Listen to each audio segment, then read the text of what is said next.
இப்போ ஒரு இடத்துல ஒரு சம்பவம் நடந்துருச்சு. இப்போ அதை பற்றி மாதிரி தானே பேசுவோம். அது யார் பண்ணா? பாகிஸ்தான்காரங்க. அப்போ தப்பு யார் மேலே? பாகிஸ்தான் மேலே. நடவடிக்கை யார் மேலே? பாகிஸ்தான் மேலே.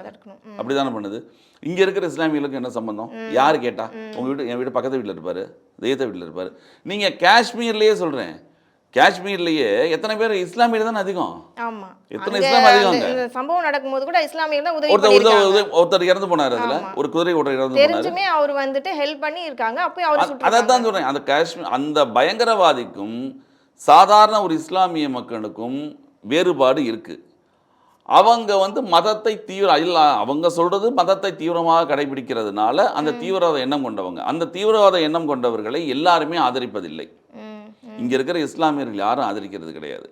அப்படி இருக்கும்பொழுது அங்கே நடந்த நிகழ்வுக்கு இங்கே இருக்கிற இஸ்லாமியர்களை நீங்கள் சேர்த்து யார் பேசுகிறான்னா, இந்த மாதிரி பிரிவினையை தூண்டும் கட்சிகள் இருக்கு இல்லையா, அப்படி பேசும்போது அவங்க மனசில் ஒரு பயம் உண்டாக்குறது முயற்சி.